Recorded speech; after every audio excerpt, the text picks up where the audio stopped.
Hello students, I am Nagin Pratap Singh, your geography teacher. You are all welcome in today's online classes. In previous video, I teach you about the millets, that is bajra, wheat, rice.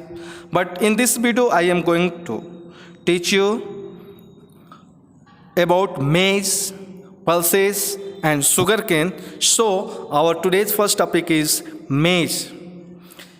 Do you know what is meant by maize? Maize means makka. It is a crop which is used both as food and fodder.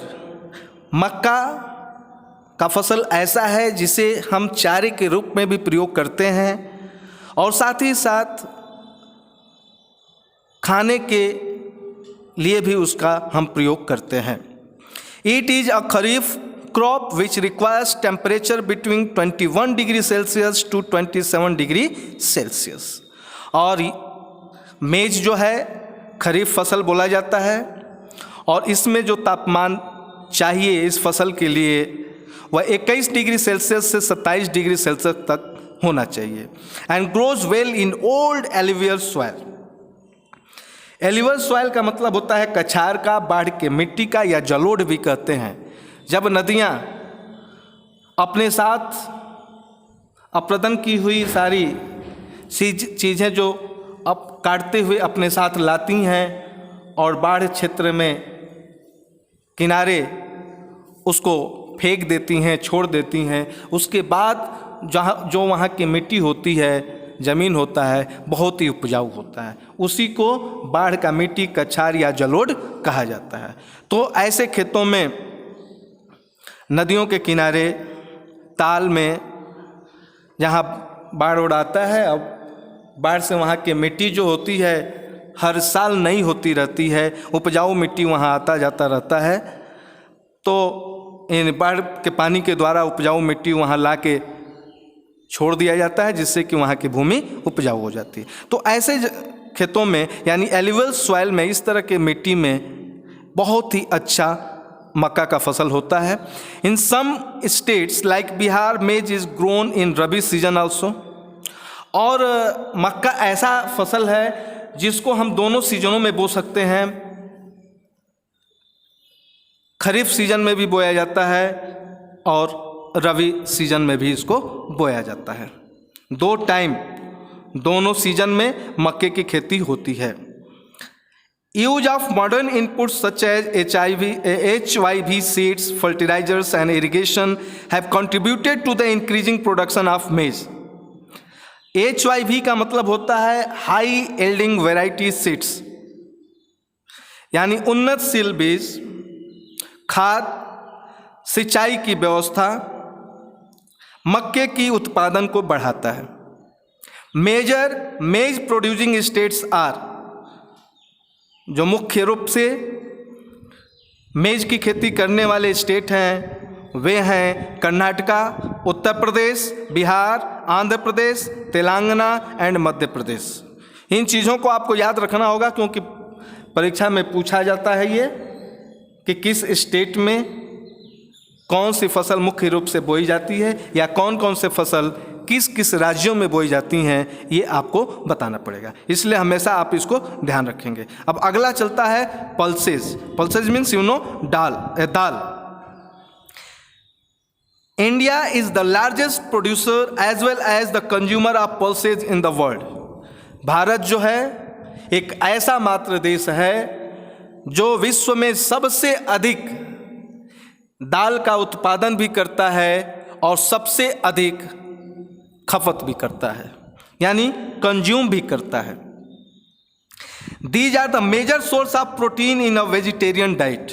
और मुख्य रूप से जो शुद्ध शाकाहारी होते हैं उनके लिए जो प्रोटीन का मुख्य स्रोत होता है वो दाल ही होता है, क्योंकि दाल में प्रोटीन प्रचुर मात्रा में मिलता है.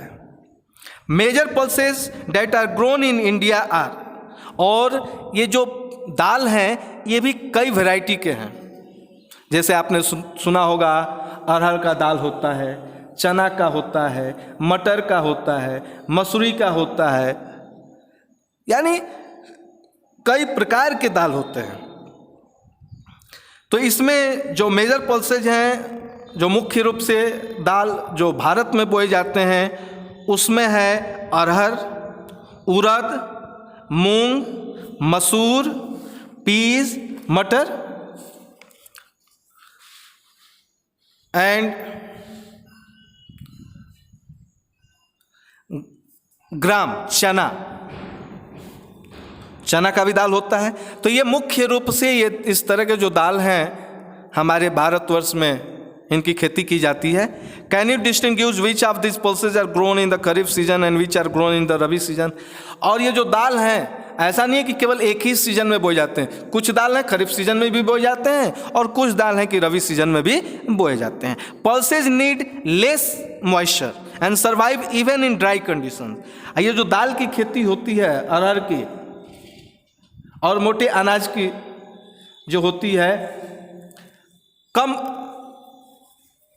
लेस रेनफॉल हो, लेस मॉइस्चर हो, इसमें इनकी खेती की जाती है। Pulses need less moisture and survive even in dry conditions. सूखे स्थिति में भी ये सर्वाइव कर जाते हैं और इनको बहुत कम नमी की ज़रूरत होती है। बीइंग लेग्यूमिनस क्रॉप्स,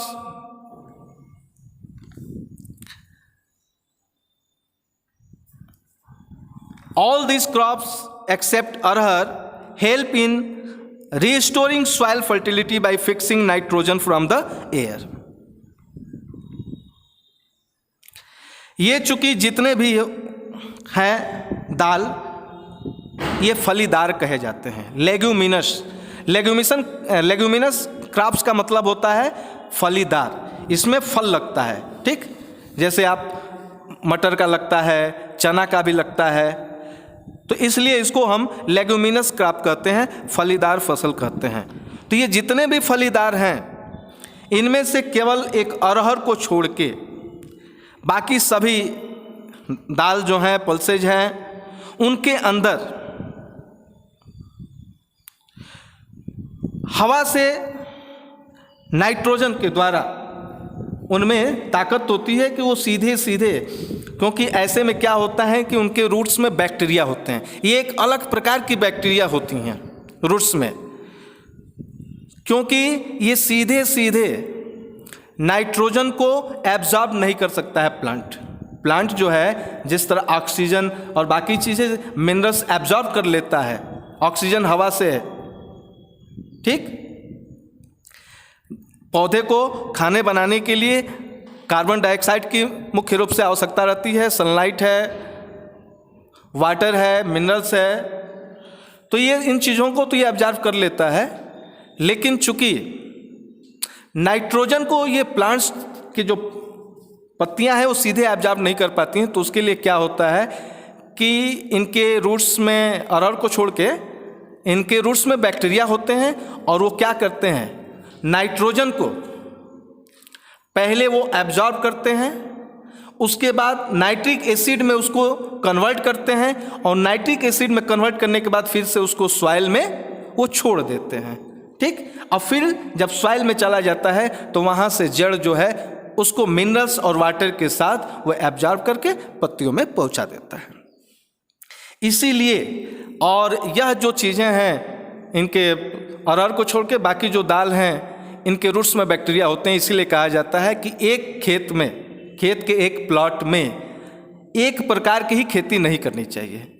इसलिए नहीं करनी चाहिए क्योंकि उसकी जो फर्टिलिटी है वो धीरे धीरे ख़त्म हो जाती है और उस फर्टिलिटी को यदि बनाना है तो जब एक खेत के एक ही प्लाट में जब हम बदल बदल के फसलें बोते हैं और उसमें भी मुख्य रूप से ये दाल वगैरह हमें ज़रूर एक बार बोना चाहिए, जिससे कि जो नाइट्रिक एसिड की सॉइल में कमी होती है वो पूरी हो जाती है इन दालों के वजह से।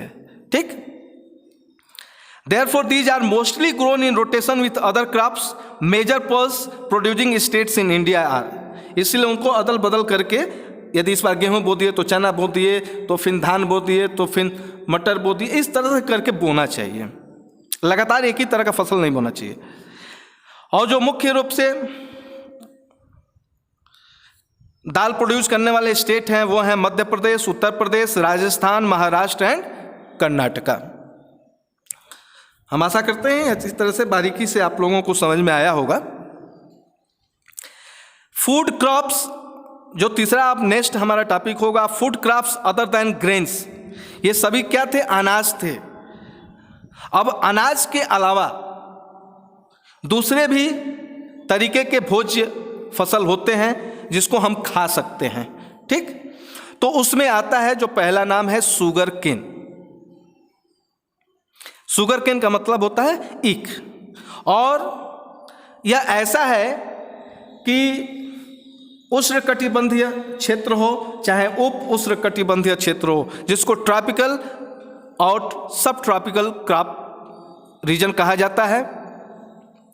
तो शुगर केन चूंकि ट्रॉपिकल रीजन और सब ट्रॉपिकल रीजन दोनों में ही शुगर केन की खेती की जाती है, इसलिए इसको ट्रॉपिकल और सब ट्रॉपिकल क्रॉप भी कहा जाता है।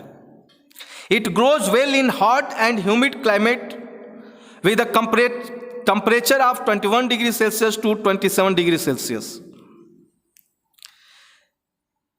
ये हॉट में भी और ह्यूमिड क्लाइमेट, नमी वाला जलवायु हो या गर्म हो, दोनों में इसकी खेती की जाती है। और इसका टेम्परेचर जो है 21 डिग्री सेल्सियस से 27 डिग्री सेल्सियस के बीच में रहता है। और जो इसका एनुअल रेनफॉल होता है वह 75 सेंटीमीटर से 100 सेंटीमीटर के बीच में होता है। Irrigation is required in the region of low rainfall, और जहाँ मतलब 75 सेंटीमीटर से भी कम बारिश होती है उसको लो रेनफॉल रीजन कहा जाता है, और वहाँ इरिगेशन की जरूरत पड़ती है। It can be grown on a variety of soils and needs manual labour from sowing to harvesting. और ईख ऐसा है कि कई तरह की मिट्टियों में इसकी खेती की जाती है, खेत की फसल उगाई जाती है, ये शुगर केन की फसल उगाई जाती है। लेकिन इसमें जो है ज़्यादा ईख बोने से लेकर और ईख कटाई तक, यानी सोइंग से लेकर हार्वेस्टिंग तक, इसमें बहुत ज़्यादा मजदूरों और मेहनत की आवश्यकता पड़ती है। India is the second largest producer of sugarcane only after Brazil. पूरे विश्व में शुगर केन की खेती करने वाला सबसे ज़्यादा जो पहला देश है वो ब्राज़ील, और विश्व में जो दूसरा स्थान आता है शुगर केन प्रोडक्शन में प्रोड्यूस करने के लिए, तो उसमें भारत का दूसरा नंबर आता है। It is the main source of, और इसी से कई चीज़ें बनाई जाती हैं, मीठी चीज़ें, जैसे गुड़ भी बनाया जाएगा, ठीक, चीनी भी बनाया जाएगा, सीरा भी बनाया जाता है, राब भी बनाया जाता है, खंडसारी भी बनाया जाता है। माने ईख से ही, ईख के रस से ही ये सारी चीज़ें बनाई जाती हैं।